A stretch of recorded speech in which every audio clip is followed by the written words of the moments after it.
క్రీస్తు శ్రమల ధ్యానాలను వింటున్న మీ అందరికీ వందనాలు తెలియపరుస్తున్నానండి. నేటి దిన మన ధ్యానాంశము లేవియా కాండము 18వ అధ్యాయం. ఇశ్రాయేలీలను ఐగుప్తు నుండి దేవుడు బయటకు నడిపించిన తరువాత ఇచ్చినటువంటి ఆజ్ఞలన్నిటిలో ప్రాముఖ్యమైన మరి ఒక ఆజ్ఞ, మీరు అపవిత్రులు కాకుండా దేవుని మాటను బట్టి జీవించాలి అని దేవుడు ఇశ్రాయేలీలకు బోధిస్తున్నారు.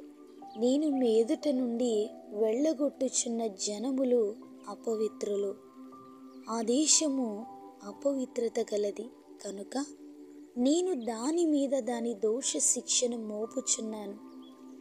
ఆ దేశమందు కాపురమున్న వారిని వెళ్ళగ్రక్కి వేయుచున్నది.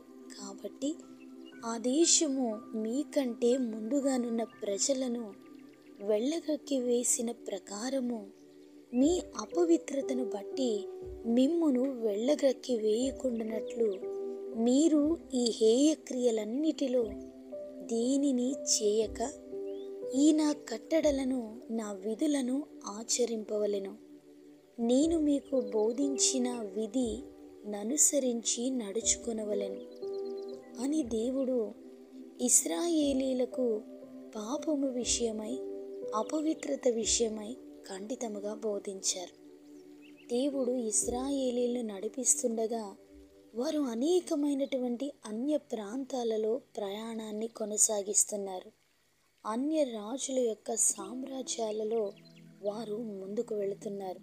అటువంటి పరిస్థితులలో ఆ ప్రాంతములో ఉన్నటువంటి పాపము, ఆ ప్రాంతపు ప్రజల్లో ఉన్నటువంటి హేయ క్రియలు వారిని ప్రేరేపించినప్పుడు వారితో కలిసి వారు ఏకీభవించి అపవిత్రులు కాకుండా ఉండినట్లుగా దేవుడు ఇశ్రాయేలీలకు ఇట్టి ఆజ్ఞలను జారీ చేశారు. ప్రతి ప్రాంతము దేవునికి హేయకరమైనదే. ప్రాంతములో ఉన్న జనులు దేవునిని ఎరుగని వారు, వారిలో పరిశుద్ధత లేదు.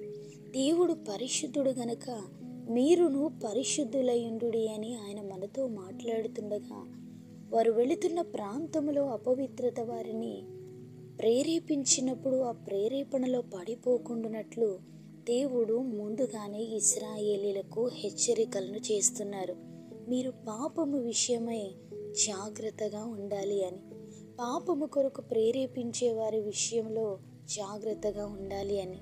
యోహాను సువార్త 8వ అధ్యాయంలో యేసు ప్రభు వారు దేవాలయంలోనికి రాగా ప్రజలందరూ ఆయన యొద్దకు వచ్చి శాస్త్రులను పరిసయ్యులను వ్యభిచారమందు పట్టబడిన ఒక స్త్రీని తోడుకొని వచ్చి ఆమెను మధ్య నిలవబెట్టి, బోధకుడా, ఈ స్త్రీ వ్యభిచారము చేయుచుండగా పట్టబడెను. మోషే ధర్మశాస్త్రములో అట్టి వారిని రాళ్ళు రువి చంపవలెనని మనకు ఆజ్ఞాపించెను. అయినను నీవేమి చెప్పుచున్నావని ఆయనను అడిగినప్పుడు యేసు ప్రభు వారు వంగి నేల మీద వేలితో ఏవో వ్రాయిచుండగా ఆయనను పట్టు వదలక వారంతా అడుగుతున్నారు. ఆయన తల ఎత్తి చూచి, మీలో పాపము లేనివాడు మొట్టమొదట ఆమె మీద రాయి వేయవచ్చునని వారితో చెప్పి మరలా వంగి నేల మీద వ్రాయిచున్నారు. అక్కడ వారంతా ఆ మాట విని పెద్దవారు మొదలుకొని చిన్నవారు వరకు ఒకని వెంట ఒకడు బయటికి వెళ్ళిపోయారు అని వాక్యం సెలవిస్తుంది. ఆ స్త్రీని ప్రభువారు, అమ్మా, వారెక్కడ ఉన్నారు? ఎవ్వరును నిన్ను శిక్ష విధింపలేదా అని అడిగినప్పుడు ఆమె లేదు ప్రభు అని సెలవిస్తుంది. అందుకేసు ప్రభువారు, నేనును నీకు శిక్ష విధింపను, నీవు వెళ్ళి ఇక పాపము చేయకుమని ఆమెను పాపము నుండి, పాపము వలన వచ్చు మరణ శిక్ష నుండి విడిపించారు. నేటి దిన మన ధ్యానాంశముగా దేవునిని మనం పరిశుద్ధంగా వెతికే వారంగా ఉండాలి. మనలో ఉన్నటువంటి పాపపు క్రియలను విడిచిపెట్టుకొని ప్రభువుని సేవించే వారముగా ఉండాలనేది దేవుని యొక్క ఉద్దేశం. పాపాత్మురాలైనటువంటి స్త్రీ విషయంలో పాపమును ద్వేషించి పాపిని ప్రేమించినటువంటి యేసయ్య ఆమె జీవితంలో ఆ శిక్షను తొలగించి ఆమెను మరి ఒకసారి పాపములోనికి వెళ్ళవద్దు అని హెచ్చరించారు.